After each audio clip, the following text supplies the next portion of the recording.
say that we have an initiative we want to push. So I was just going through Image Students Fund and I saw a campaign, Walk in Their Shoes, and I believe that's for quality education for young people in underserved communities, right? Before that campaign started, before that project started, there was something that was established. There was a truth that was established. Advocacy must be grounded in authentic experiences. Let me just say community in Abuja. Can somebody give me a community in Abuja? A local government in Abuja. Someone should just give me an example. Let's be quick. Let's be quick. Just any community. You don't have to raise your hand. Drop it in the chat box. Type it. Let me get a community in Abuja. Amak. Is that the correct pronunciation, Joanna? Is it Amak? Nyaya. Okay. Please. Okay. It's okay. Thank you. Let me just go with the one I can pronounce. I think I've heard of Nyaya a lot. So let me go with Nyaya. Or should I go with Amak? Yes, Amak. Let's do Amak. Just something that I am sure I wouldn't have to mispronounce. So for Amak, right? Amak, let's say Amak is one of the committees that ICF wants to do a project around walking your shoes for young children, pushing quality education for young children among marginalized communities. What are the realities of that community in Amak? I'm actually going faster than my slides, but I just want us to establish this foundation that advocacy is rooted in truth. So advocacy must be grounded in authentic experiences. And when we say authentic experiences, we are talking about the peculiar experiences of the community. So we have a general notion around quality education around the world.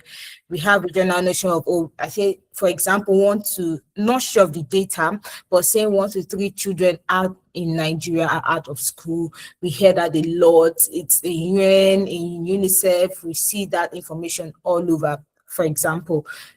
But when you come down to advocacy does not just look at what is the general scope of things, what is the general information that is being communicated around the world.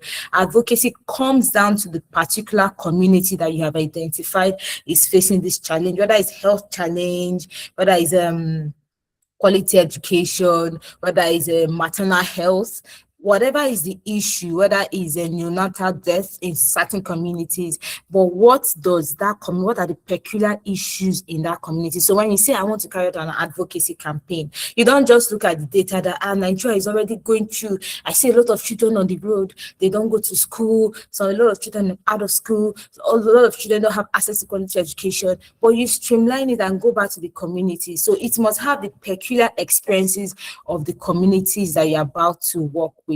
Authentic experiences, verified facts, and genuine community voice in service of the audience. So advocacy must be in service of the audience. It is not about you. It is not about all the ideas that you have. It is not about all the problems that you've seen, but it's about the community you're about to serve. Narratives should center the needs, the perspectives, and the agency of those we aim to serve and empower. Accountability to outcomes. Every advocacy, every strategic communication must have measurable outcomes. At the end of the day, 10 children, we were able to reach 10 children that didn't have an opportunity to go to school. Through our advocacy campaigns, they've been able to go back to school. They've been able to receive access to quality education. Their libraries have been improved. Every advocacy campaign does not just end in, we took placards, we had write-ups in the placards, and that is the end of it. It must be measurable, it must have measurable change, and must be evaluated in line with the intended goal. This is what we hoped to achieve. At the end of the day, did we achieve this? So this is like one of the anchor principles I use when it comes to advocacy. Advocacy without clarity is noise. If you don't understand what your advocacy campaign is, you are making the noise. Without confidence is weakness. You have to be so confident in the work that you believe in, with what you do. And I believe this is what has happened to ICF over the years that have expanded. Even having this youth development lab is an intentional step, because they first of all understood that having a youth development lab would help build young change makers who would take the information and the knowledge that they have been impacted over a course of some weeks or during a duration, and then go back to the communities to solve problems. So everything must be intentional, and because we are confident in what they do. Without confidence is weakness, and without purpose is wasted energy. Like what I said, this youth development lab initiative, I believe that ICF didn't just come together one day and say, let's just do this. Let's just bring your people together. It was intentional. And I heard Zainab saying that people who attended the sessions from that to that to that to that, they need to, before they will be given certificates. So it's intentional. You showing up every day is intentional. And this is an advocacy method of reaching more young people, training them to go back to the communities and train other people, right? So like what I said earlier, you must understand the problem, the people, the context, and the change. If this was a physical class, I would have said, let us all take it together. The problem, the people, the context, and the change. So why do you need to really understand what advocacy is, and how do you go about understanding how to carry out an advocacy campaign? This is the beginning. Research. Like I said earlier, you go into a community, you see their peculiar challenges. It doesn't end there. So that can just inspire you to start thinking, there's a problem here. There's something we need to solve around quality education for young children. There's a problem here. There's something happening in Ama community or Yanya community. There's an issue here, but that doesn't mean we need to just immediately attack sorry, I had to use the word attack, but that doesn't mean that we need to just go ahead and start implementing. Before any advocacy campaign is implemented, there were a series of groundwork that happened. There were a series of information that had to go into it. And first of all, it starts with research. What is the project scope? Let me say you had an opportunity to work with a project ICF is doing in communities in Abuja, and they just brought you on board to even define the strategic communication. How can you reach these communities? The first thing you need to understand is, what is the project scope? What specific problem does it solve? Is there a project in line? What specific problem does this project solve? So for this, I will just hold it in for strategic communication, right? What specific problem does it solve? Who does it affect? How and why? Are there data? Are there research? What are the numbers? What are the trends? And right here, this is where you can look at what is the general scope. Let's say we have there's a data around the level of lack of access to quality education for young children in Yaya community around the world in northern Nigeria. There's a general data. First of all, understand through research, through conceptualized research, that these are the challenges that we are having. These are the problems. These are the issues in these communities. These are the issues generally in Nigeria across the globe, right? Then what does the research say? What are the numbers? What are the trends? Through research, you get to have more data to gather to even help you gain clarity on the project you're about to do. What is the intervention? Why this approach? And if you want to develop a strategic communication plan for an organization, you're working on their project, you don't just go ahead and say, oh, let us start posting on social media, let us start engaging people. And if you notice, for so long that I've spoken, I haven't mentioned social media, because social media is a channel through which you do advocacy and reach out and also implement communications strategies. But that is not the first thing that should come to your mind if you want to carry out an advocacy, or you want to carry out strategic communication, or you want to push a project as come. Everything goes back to the communities, and everything goes back, first of all, to research, to understand what is the project, what is the problem, what are the data, what are the numbers, what are the trends when it comes to quality education in communities, when it comes to quality education for young people.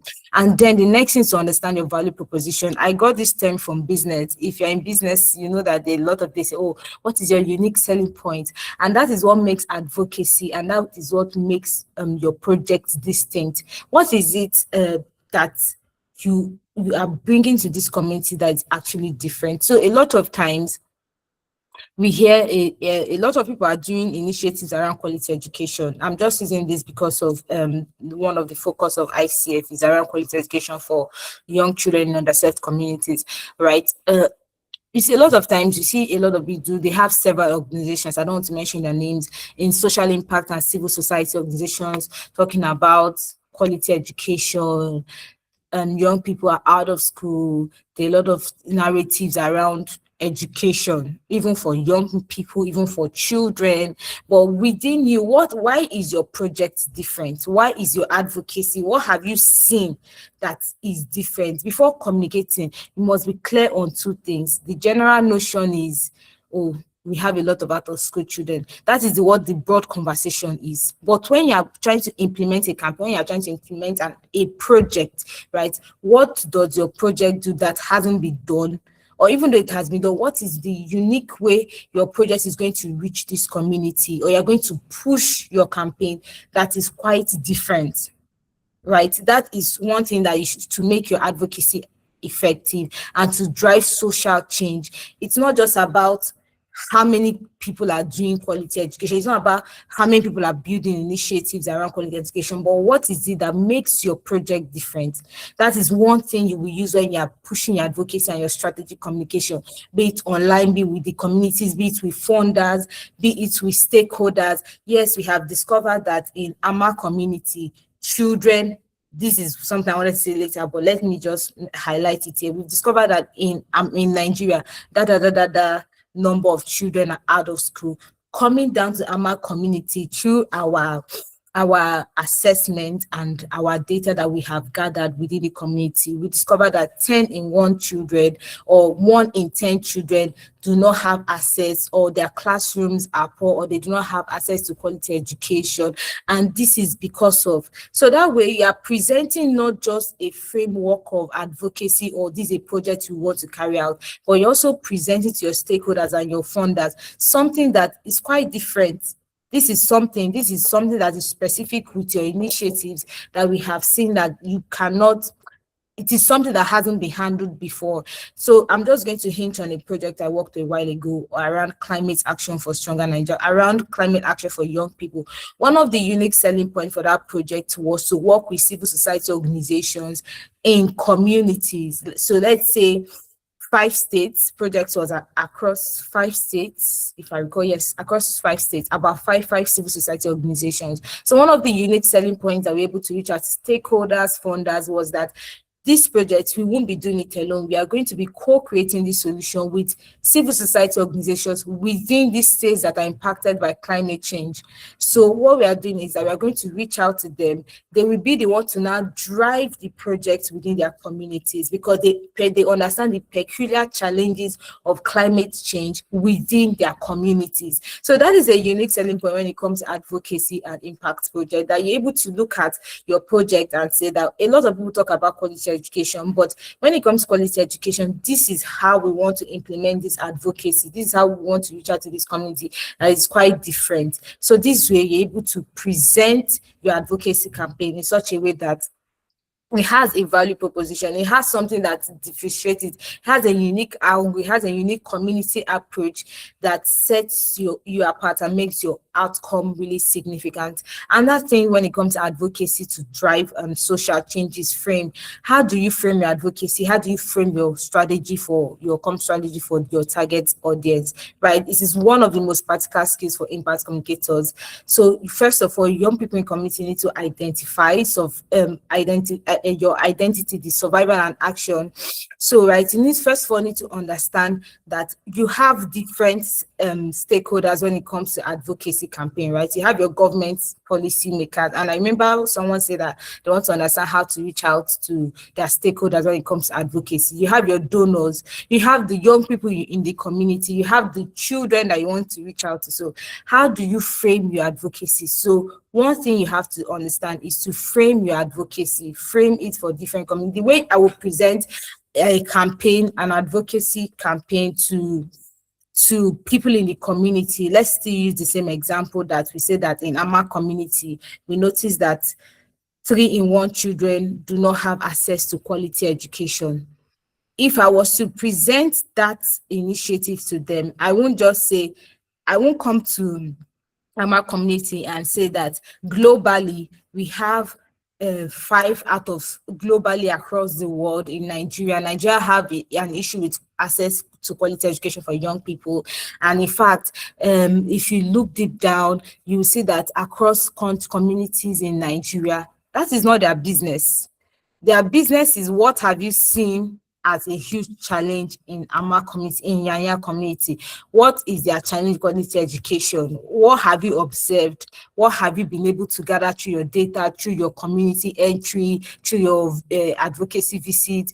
What have you gathered as a peculiar challenge in their community? And that is what they will absorb. That is what they would say, oh, this person really understands this problem that we face in this community. So first of all, when carry out advocacy campaign, frame your messaging for the communities you serve. If you are going to explain to them the problem statement, first of all, frame it for the community. The community is one of the channels, your government, the policy makers. And when you are going to reach out to policy makers and the government agencies, the perspective that you come from is looking at what are the policies around quality education in Nigeria. Do we have policies that have been formulated, but they haven't been implemented? So what are the policies that have been formulated and they haven't been implemented? And then taking that policy and bringing it down to that particular community you're trying to reach. Then for donors, same thing. One other thing that you can do that help you to frame your advocacy is that using a story of one,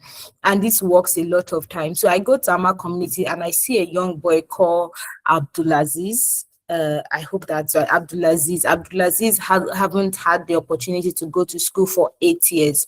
And that is because of he helps his mom every morning to go to the market, to sell items. So Abdulaziz literally lost out of foundational learning, not preschool, nursery school, primary school. Abdulaziz didn't have a chance to go to school.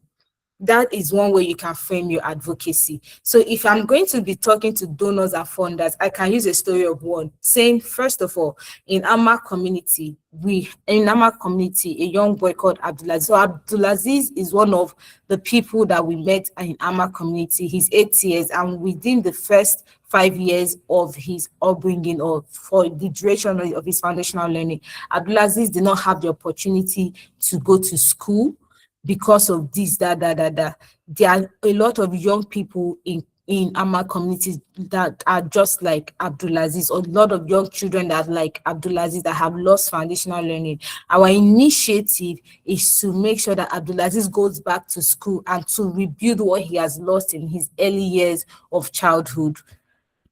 So that way you are framing your advocacy, you are framing your messaging, one for the donors, one for the governments, one for the communities. So this example, like I said, is conceptualizing your advocacy strategy. You are conceptualizing your messaging for the community. So like what I said when I started, it is not just about the general data that we have.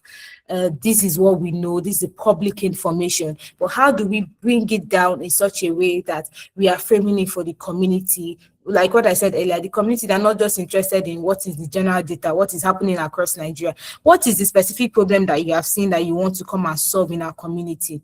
For the donors and funders, they are not just interested in 10 in 1 Nigerian, 3 in 10 children out of school across the globe. What is the specific issue in Ama community that you've identified? And like what I said, using a strategy called the story of what helps push the narrative that you're able to see the problem from the lens of one person, but you're able to reach others.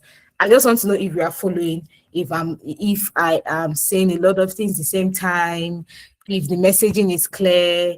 Rabiat, a thumbs up of Sadia.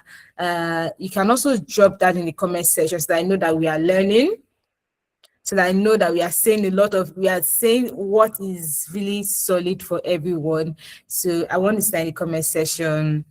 Just let me know what you're learning so far. I'm just going to take a pause right here. What are you learning so far? What have you heard? What is shaping your advocacy campaign going forward? We've already put out some strategies on how you can drive advocacy in communities. We've talked about research.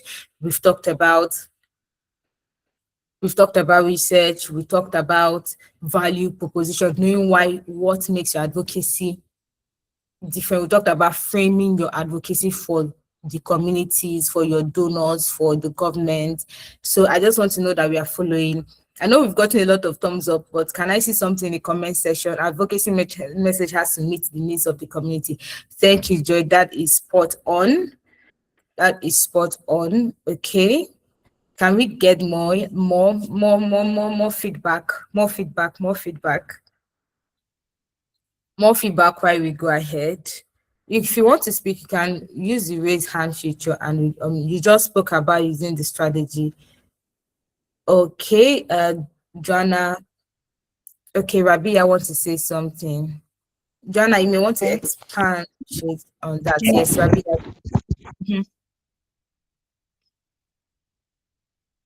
Over to you, Rabi. So, thank you very much. I think the idea of the value proposition just made a lot of sense to me, because I think this is something we see very well. So many people go into solving certain issues around education, gender, climate, but they don't really have a selling point. Like you relating to business was just so spot on, and I think that is one great thing I just picked. So going forward, we have to, aside the conceptualization, I have to look at it from a lens of how do I make this impact, how do I make this advocacy different from what others are coming to do, or what these people have seen happen over the years. How do I make my own very different? So I think, thank you for that. Yeah. Okay, thank you, Rabia. Joanna, we may come back to your question later. I believe I'll have more clarity on that. I still do not understand what are the strategy. But maybe at the end of the session, we'll just speak on that and we can talk about it. So Alamin said the adventure into advocacy begins with a problem identification. Great. And that is spot on, like what we talked about. It starts with understanding what the problem is, the context, the change, and the solution. So also talking about how do you drive social change through advocacy. And these are the strategies, just in case, Joanna, this is your question. What we've been talking about are the strategies, how you can drive advocacy. First of all, research, understand the problem, know what makes your advocacy different, frame your advocacy for the communities, right? Frame it for your different target audience. I'm going to carry out an advocacy. Within that community, we have the children, or we have the direct beneficiaries, we have the community leaders. How do I present this problem to them in such a way that they will absorb? And when it comes to framing, we talked about, let me just move to the next one, which is also like conceptualizing your messaging for the community that they serve. It's the same thing. We first of all talked about if you are going to the stakeholders in the community, I won't come and tell them 10 in 1 children, 3 in 1 children across the globe are out of school, or 3 in 1 children in Nigeria do not have opportunity to access quality education. That is not their business. They are not interested. What they're interested in is, what is the problem you have seen in our community that you are coming to solve? So if you use a story that, oh, one of the people that we have seen is so person, or these are things that we have observed, we've been into your community for baseline assessment, we've been to your community for a while, we've come to do insight gathering. That's one way to research. You go to community before you carry out that advocacy, carry out insight gathering, go to the community, ask questions. Oh, these children, see a child with a mother and say, oh, why is your child not going to school? What is happening? So these are the kind of information, aside carrying out research to understand what is the scope, the data generally, you still come down to the communities that you're serving. That is one way when you to carry out research, right? What is the problem with these children? Or when you talk about maternal health and neonatal mortality, one area I'm also really, really interested in and passionate about, you go to a community and you see that there's like a series of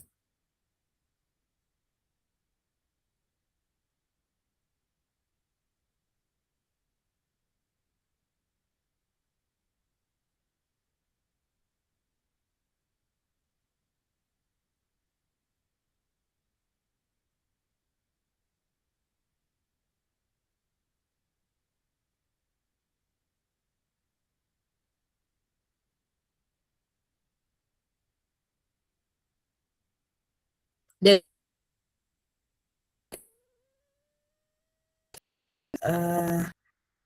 my internet went off for a minute. Please confirm you can hear me.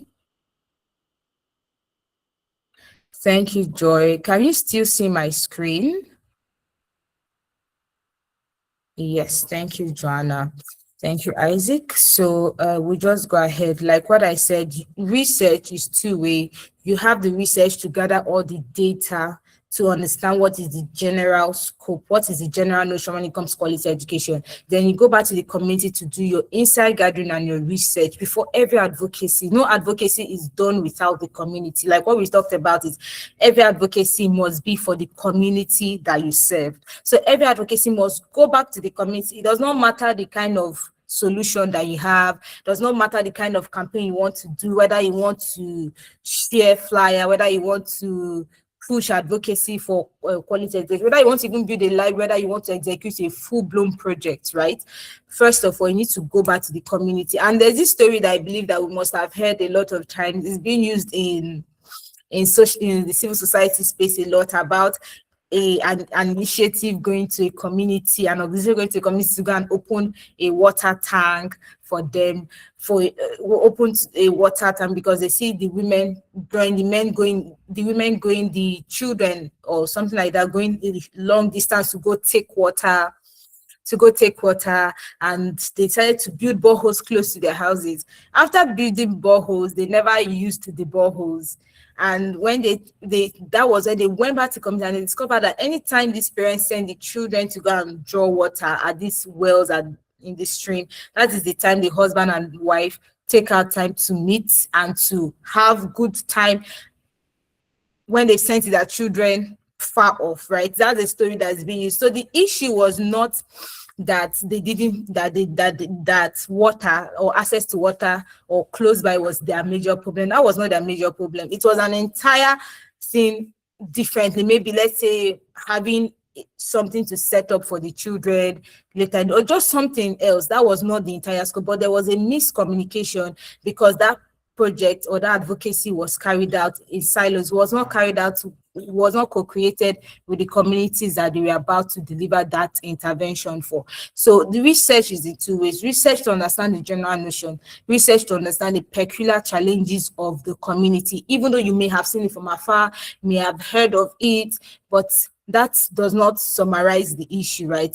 What summarizes is you go back to see carry out insight gathering, what is happening within the community. And I noticed that you may have done an MEL session, and that is like one key thing they talk about when it comes to monitoring and evaluation. You go to communities, carry out insight gathering, understand their peculiar challenges, speak to one or two persons that you have noticed are experiencing this particular challenge. Go to primary health centers, go to their sectors, go to schools. Why do children not turn up in the schools? Is it an issue of education or lack of access to education, or is it coming from the parents? Is it that the parents prefer their children to go to the markets, work, than coming to school? So you understand the gaps, right? The gaps before you go ahead to implement your advocacy, right?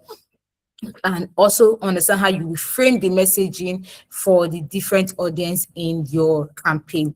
Hope that was kind of clear for you, Joanna.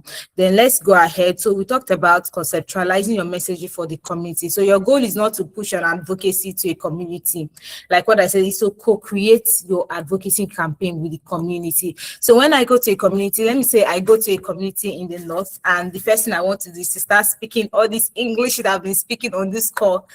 And I know that that community is so rooted that their core language is Hausa language. That is what they understand. I can't go to a community and I want to implement a project, I want to carry out advocacy around quality education.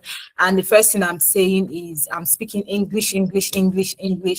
Some of them may hear English, right? Good and fine, but that is not the language that the community understands. So you need to use community language. You need to, if you don't understand Hausa, go with someone that understands their language. So that way there's this acceptance, and that way you are conceptualizing your solution for the community. You want to educate them on the need why they should actually open themselves, like accept quality education, accept education for their children. You want to educate the parents, want to educate the community leaders, center the agency, understand the peculiar challenges in the community, validate the experiences. When I'm talking about validate the experiences, I would use an example of something that was highlighted in a session I had a while ago with an organization that focused on mental and brain health and yeah, mental and brain health for young people. One of the questions I got on that session was someone asked me that they went to a community to talk about to do a career advocacy campaign around the reason for mental health, brain health, neural health for young people, and just talking about some challenges and some health challenges that are around brain health, talking about epilepsy and the rest. And one of the women in that community said it's a lie, that epilepsy is a spiritual issue. It doesn't have anything to do with medical. It's not a medical challenge. It's not a brain health challenge. It's not a brain disease. So there was a lot of back and forth. So this young change maker, this young leader tried to his major question was, in such situation, how do you handle the problem? So what I asked him was, when they said this, what did you say? Said no, I didn't know it was a brain disease. It's a brain disease, not a spiritual issue. So I had to make him understand that when you go to communities and their point of view is entirely different from what you understand, there are still communities that do not believe in education. There are still communities that do not believe in access to quality education. There are still communities that don't believe in maternal health, that's giving birth through in primary health centers. There are still communities that what they use is traditional birth health attendant. That's what people hear, that their interest is in maternal and neonatal death, right? There are still communities that they believe in use of traditional birth health attendants. So when you go to those communities, when you're trying to carry out an advocacy, you validate the experiences. You first of all recognize that what they say is valid, because this is what they've been exposed to. This is their own cultural and social belief over the years. So when you come to these communities, how to communicate and conceptualize your solution for the communities, I said, is validating the experience. Yes, I understand that epilepsy may be a spiritual issue, but this is why I think it's also a brain disease. And then you start breaking down, these are the early symptoms that they do have. These are the early symptoms that the child experiences. Have the child experiences? So you see that there is a conversation that opens room for them to accept, because they are validating their experiences first. So when you go to a community, when you want to call advocacy, and go to community that they don't really accept quality education, the first thing is don't say, oh, education is one of the ways in which your child can do this, do that. The first thing to do is to validate their experiences. Yes, I understand that people may not have access to funding, may not have all the money you need to send your children to school, but the government have provided quality this or that, or this is how you can homeschool your children, or this is how we are bringing education down to your child, where your child is. First, validating their experiences. When you validate their experiences, you build trust. When you validate the experience, you build trust, and you open opportunities for solid community entry and for acceptance to even push your narrative within the community. So institutions, when you carry out advocacy campaign, you do not neglect institutions. They have institutions and bodies that are relevant, and it's also good for program implementation. So I want to carry out a project around quality health, around quality education. Those institutions within your state, you should be familiar with them. You should be able to engage them. We have civil society organizations that are doing quality education. So this calls for collaboration.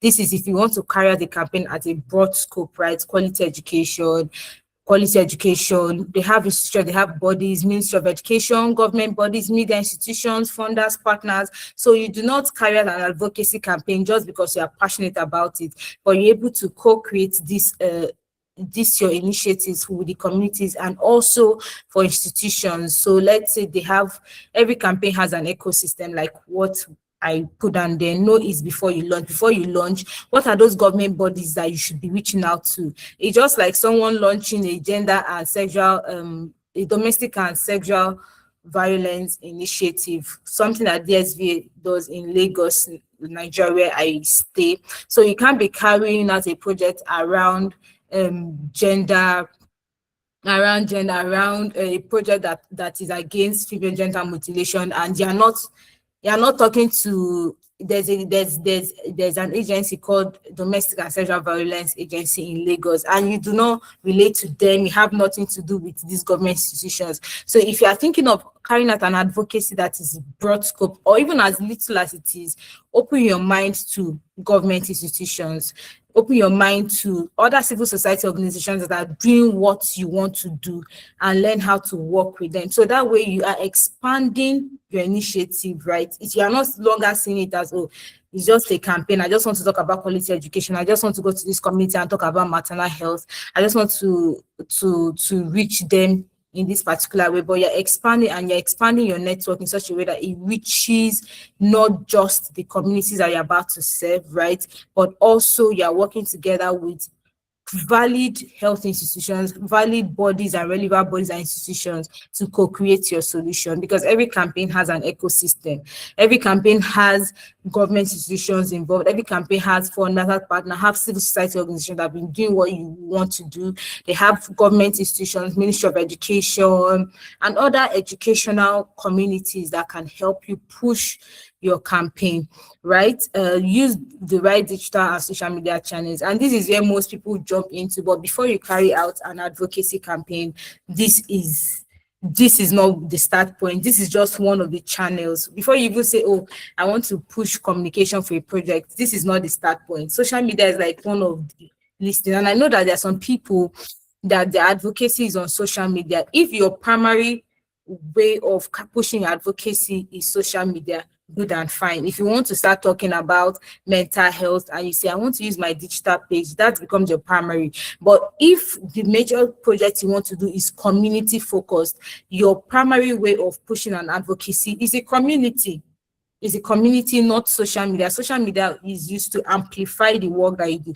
And when you use social media for advocacy campaign, you still use it strategically to reach the communities that you are trying to reach, or to reach your target audience. So we talked about using the right digital and social media channels. Let me say that I have a project. So I mentioned I earlier talked about Climate Action for Stronger Nigeria. One aspect of that project was also to leverage social media to push the knowledge of climate action to young people, over 1,000 young people online, right? So that is also one of the focus. So we had to do some live sessions on Instagram. We had to do some videos, some campaign materials online that had to push the information on these are the challenges when it comes to climate change in these communities. These are the challenges when it comes to this is why young people should take climate action. These are the results of climate change. We have deforestation that have led to climate change, flooding. So these are the information that we leverage social media for.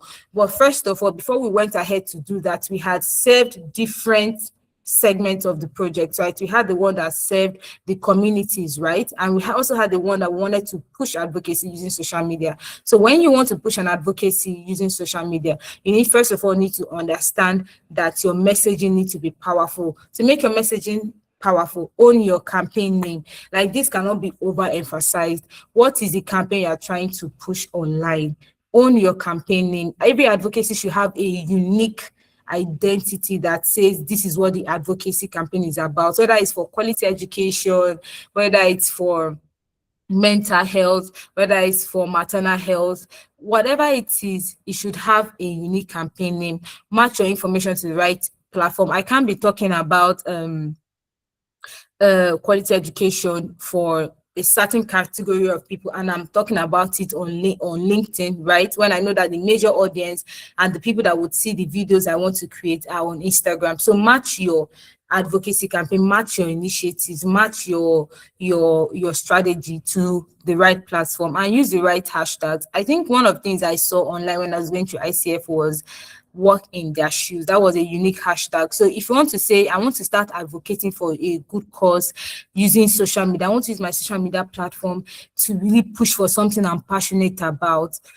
you should have your unique hashtag that whenever you start moving ahead to say, okay, I want to start accessing funding, I want to reach out to people concerning this, and you want to be sharing your social media page of this is what I've been doing concerning this project, your unique hashtag should be added. That way it connects everything that you've been doing across social media page on that project. A lot of us here know about EndSARS. EndSARS the hashtag NSAS. Wherever you go online and you search NSAS, everybody knows what NSAS is about. Another civic engagement campaign that happened a while ago is Enough is Enough. Enough is Enough moved from just an advocacy campaign to a full-blown organization. In fact, I was opportunity to work with them on a project like last week, a civic engagement around a PVC activation drive. It moved from just a campaign to a full-blown initiative, just from a campaign of pushing civic engagement for young people to a full-blown initiative. And if I want to now say, I've been hearing Enough is Enough campaign for a long time, and I want to now look at what have they been doing over the years.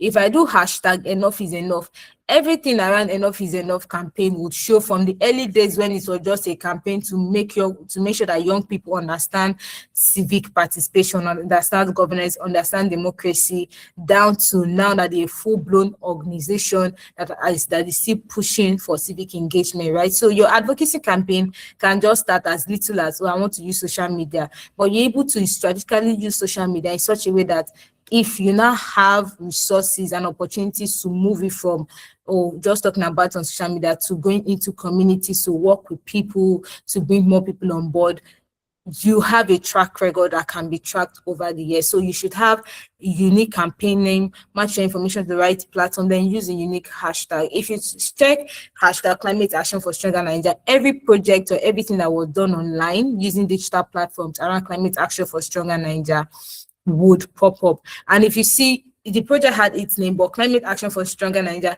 literally became the adopted name, because the name Climate Action for Stronger Nigeria, only from the name, you're able to understand what the project is about. And this is what I talked about, owning your campaign name. From the name of your project, from the name of your campaign, from the name of your advocacy, let people have a mental understanding of this is what the project is about. So because we see initiatives that people do and the name is far-fetched, it's really far-fetched from what the campaign is about. It's really far-fetched. Like, there is no correlation between what the initiative or the advocacy is about and the solution that they are providing. So no matter how beautiful your name is, maybe, let me say, for example, you want to do something around quality education for young people, and they are thinking of naming it top voices for young people. Top voices, that's an example. It's people won't understand from the beginning, from when they hear the name, that this is what your advocacy is about. You ought to own your campaign name in such a way that when people hear what your advocacy is,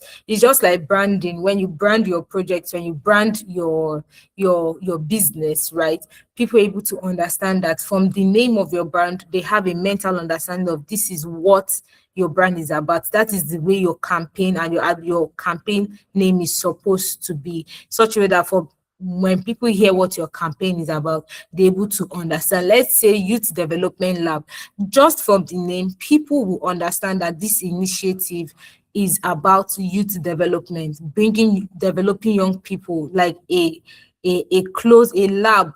People already know what happens in a lab, sessions, experiments already, right? So it gives a mental understanding of what this initiative is about, right? Hope you are following.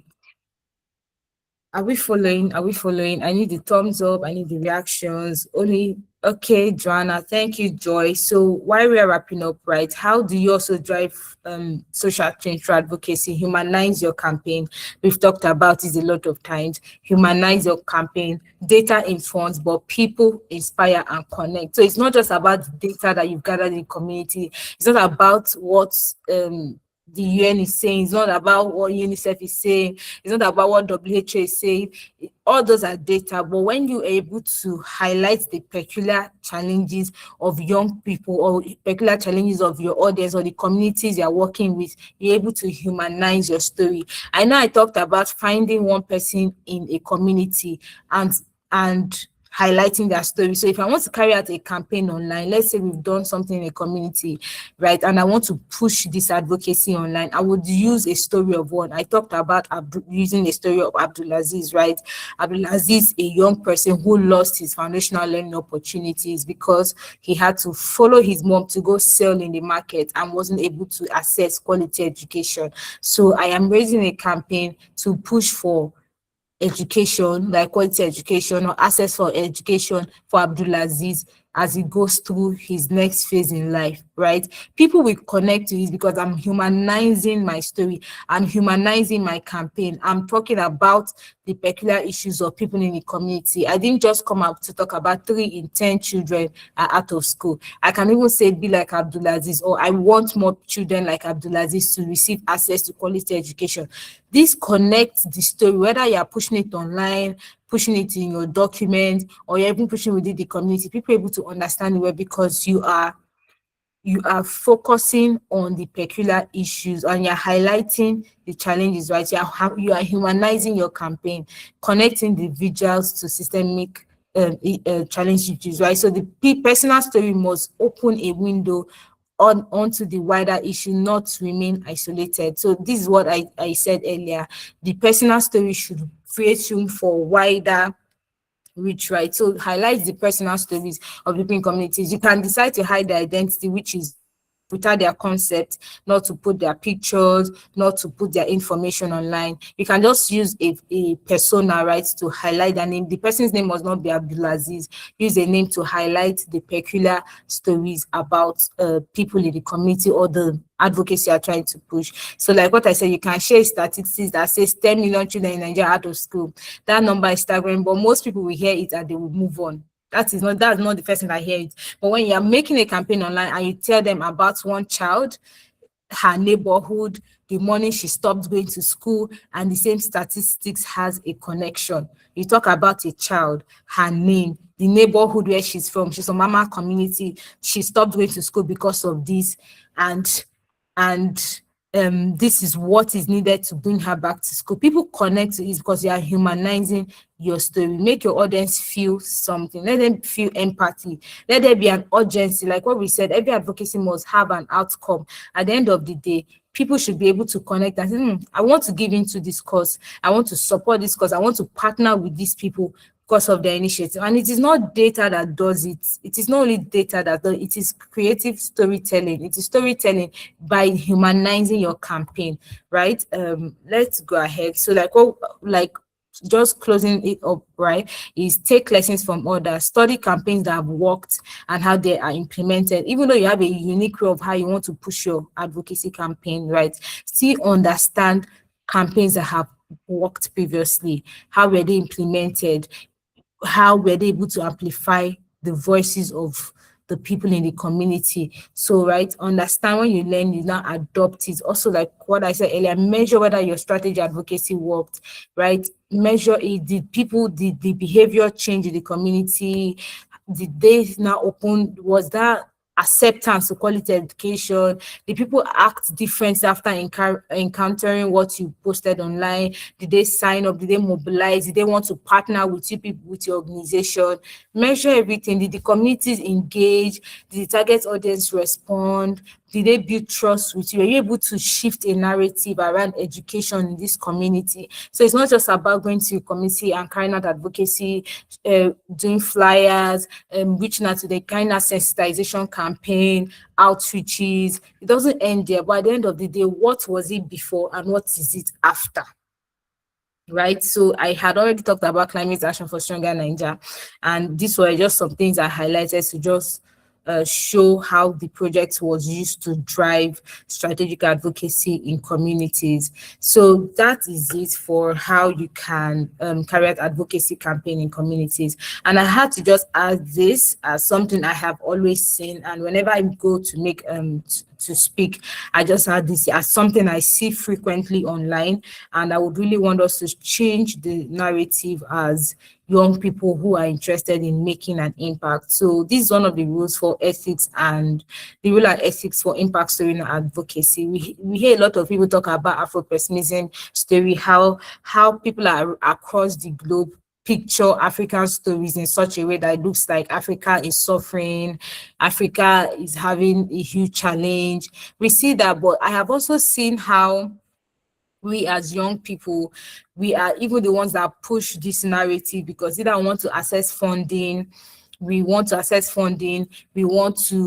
make it look like our solution that we are bringing is so valid, like it's so strong. So you see people making up different things, but if you want to say that we want to really make a change or want to push a narrative, want to solve problem, integrity is part of it, right? So this is called, the first thing here is poverty porn. So the deliberate use of images and narratives to depict suffering. So because I want to say this was how I met these children in this community, and this is how I met them now, I go ahead to paint a picture, use pictures of them in one of their worst states. This can be a child that have been playing since morning, that left their house since morning, have been playing. Yes, I'm not depicting the fact that there are no children like this. I stayed in the north for a year, and I know there's a system where you see children this way. But this is not the entire story, right? This is not the entire story. And even when it comes to quality education, there have been a push in quality education that you take education to them right where they are. In that place where they are playing, they can have foundational learning right where they are, right? So when we are trying to build our initiatives, when we are trying to write our story, we should be careful on how we depict the images of our beneficiaries or the communities we are trying to present the solution, so that we won't depict it that they are suffering, they are helpless, they're in a sympathetic way, and we are here to deliver them out of it. So we should not, because we are trying to show a significant gap in what the problem is and then the solution, then we depict them with wrong imaging. So this is something we should be careful about. I just thought to also share this for us. These are one of the ethics and the rules of storytelling. Avoiding the poverty porn, right? So we see it a lot of times. People document, but this is not ethical storytelling. Not because I want to say this is the solution, right? This is the solution I want to present. I present them in their worst state. So mind the pictures that you put out. If you go to a community and you want to focus on, let me say, maternal health, or you want to focus on a specific thing, right? When you go to take your pictures with consent, right? When you go to take your pictures with consent, make sure that these pictures are not taken in a way that it shows your beneficiaries in the worst state of their lives, right? You don't even have to take their faces. You can take their side, their hands, them performing an activity. But even though they are not looking all put together, but let it not communicate suffering. Let it not communicate helplessness. So that when you bring your intervention, you take them to school, there is not like, oh, they're all bright, they're all beautiful, just because you want to sell your narrative. So we should be mindful of ethical storytelling when we push for our advocacy, right? Or when we seek for funding. Attribution and credit, acknowledge all sources. If you're working with community leaders, photographers, researchers, field workers, make sure that you attribute everything, the work that you do, to the owners of the work, right? You don't just take pictures online and use it to push your campaign. Attribute them to the sources, the original sources. These are the things that make us not just change makers, but people who do valid and solid work that will stand the test of time. Truth and accuracy. Never distort any data or misrepresentation. Let me say I go online, and when I see, or after my intervention, I was able to impact 100 people. Just because I want to receive access to more funding, or I want it to sound very solid, I will say over 3,000 persons. That doesn't make us leaders. That doesn't make us these are little things that we see in the social impact space that everybody is working against it. And if you work in development communication, these are the things that have been the conversation in development communication, trying to make young leaders see that truth and accuracy is really important. Credibility, not because you want to access funding, you misrepresent data, you misrepresent at the outcome of your project. If it's 100 people, keep it at 100. 1,000 people were reached. Reach is different from impact. 100 people were impacted, right? So it's just make sure that you are accurate with your data and your credibility is not lost over time. Because once you lose your credibility in the work that you do, it changes the dynamics for you, right? Consent, protect the identities. Earlier, when I was using the story of Abdulaziz, I said Abdulaziz doesn't have to be the name of the person, right? You protect their data, protect their identity. Not if you go to a community and you see let me say, for people who want to walk around gender equality, or want to walk around, there are still communities that do female genital mutilation, and you see a story of a child that have been sexually abused. You don't have to come online and say, oh, this person in this community was sexually abused. Protect their identity, protect their agency. obtain documented or informed consent. If you go to a community and you have to take pictures, make sure that you have a consent form that ensures that you have consent to post their pictures online. If their children, consent from their parents, handwritten and signed consent forms, so that you do not in any way misrepresent them, their data or their information, or expose them to public information. Whatever that goes online becomes a public information. And when you're carrying out advocacy and campaigning communities, the pictures you'll be taking, the data you should be taking, all should be taken with consent, so that way you're protecting their identity while you're carrying out advocacy. So this brings us almost the end of the session. And just reiterate what I said, every advocacy campaign starts with understanding the peculiar challenges. So there's a story, there's a problem, what is the evidence, what are the challenges in community, what is the solution you are bringing, and at the end of the day, it should lead to a call to action. There should be something at the end of the day, measurable outcomes at the end of every advocacy campaign. Whether you are using social media, you are working with the communities, at the end of the day, there should be measurable outcomes. That this was what the situation was, this is it after my intervention. Thank you, everyone. And like what we said, advocacy without clarity is noise, without confidence is weakness, and without purpose is wasted energy. Thank you all for this session, and I hand over to Joy for questions and any contribution. Thank you, everyone. All right, thank you so much, Praise. I would say personally, your session was so impacting and insightful. Thank you very much for the robust session we have with you. Thank you so much. So everyone, is there any question for Praise? You can put it in the chat box, or you raise up your hand, ask your question. Anyone with question?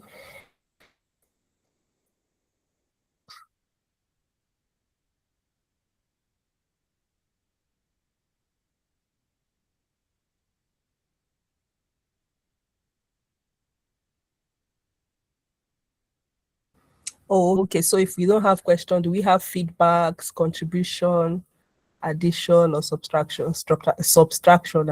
Sorry. Please.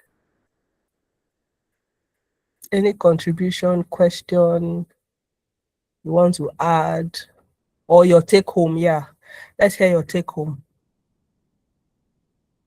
Please go ahead. Joy, please go ahead. Okay, man. So I want to say a big thank you to Miss Grace for her session. It was truly enlightening. So I think one take home I got from here, as should we say, as passionate as we can get, to put pictures of the living conditions or the issues being faced by these communities that we are going to be visiting or we have visited, you know, we should, try our best not to put out pictures that take away their dignity. As much as, yes, that's how the conditions they are, is in, but we should not make them look too bad when posting it, because whatever you post is public information. So we should make sure that whatever pictures we are taking from them while we are getting their consent, we should also make sure that the pictures are taken with dignity. Even if someone can see, okay, this is the condition, or it's not, they are not living in, good conditions, but it does not take away their dignity as well. So thank you so much, Miss Grace, for that. Thank you so much, Joy, for your contribution or your take home. So please, any other person have a contribution, take home? Rabiat, Marcus, please.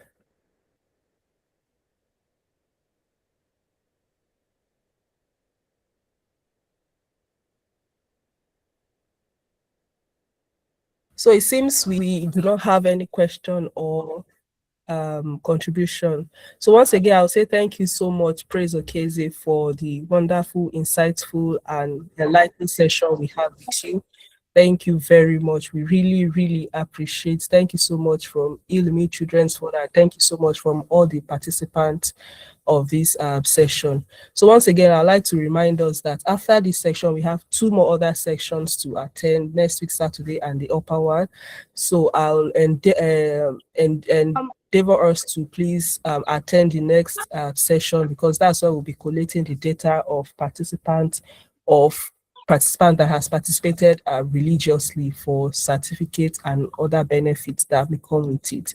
So thank you so much. Since we don't have any other thing, oh, okay, Joanna has something to say. Please, Joanna, speak. I said something in the comment section. Hello, can you hear me? And hear you. Oh, okay, I'm seeing it now. Okay. Okay, is that okay?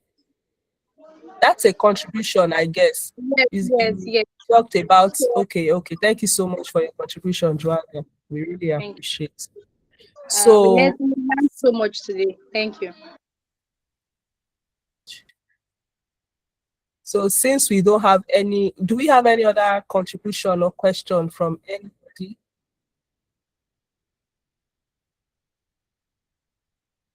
All right, since there are no other contribution questions, so this will bring us to the end of this session, of today's section. Thank you so much.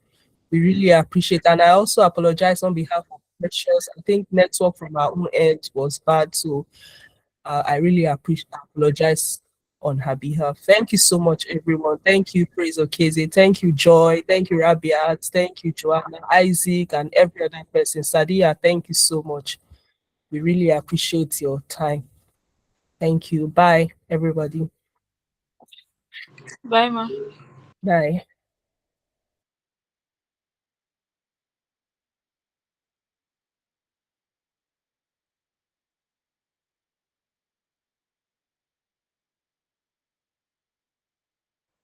Bye, everybody. Bye.